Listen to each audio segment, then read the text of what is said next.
Scientists reveal why Sumatran rhinoceros has been close to extinction for almost 10,000 years. The Sumatran rhinoceros is one of the rarest animals in the world, with statistics showing that there might be less than 100 of their kind remaining in the world.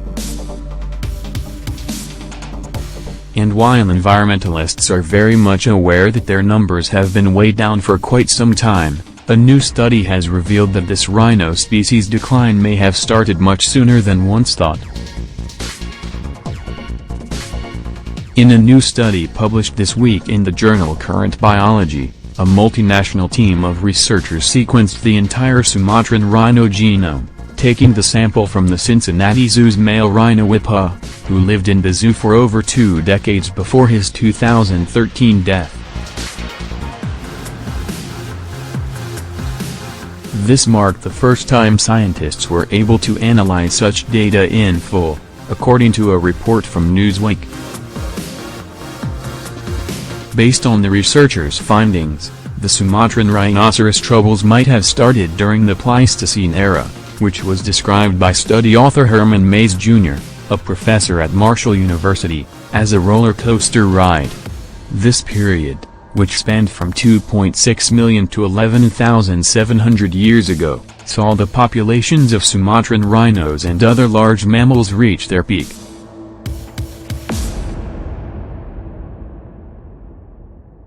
But as the period drew to an end, populations of these animals began to decline, with the Sumatran rhinos' numbers from 9,000 years ago estimated at just 700.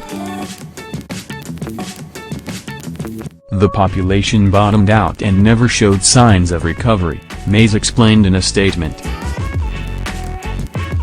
In order to get an idea of the Sumatran rhinoceros' past history, the researchers used a technique called pairwise sequentially Markovian coalescent, or PSMC, which takes an individual of the species' genome sequence, then estimates the demographics of that species over thousands of generations.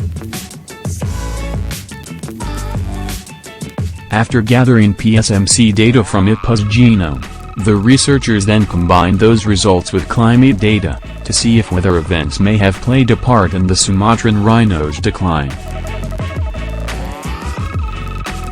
Once all the data was analyzed, the researchers concluded that climate change compromised the Sumatran rhinoceros habitat in the Southeast Asian biogeographical region of Sundaland.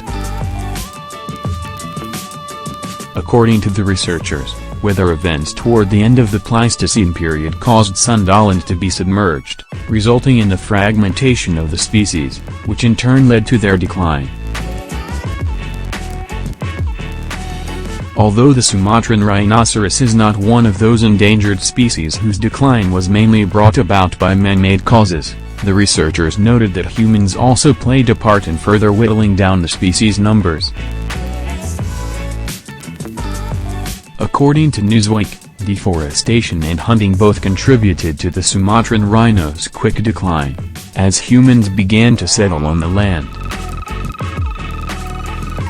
The Sumatran rhinoceros species is hanging on by a thread, said researcher Terry Roth, of the Center for Conservation and Research of Endangered Wildlife at the Cincinnati Zoo and Botanical Garden.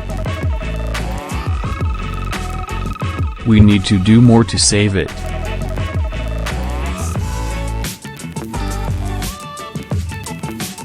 At the present, there are varying estimates for the world's Sumatran rhinoceros population.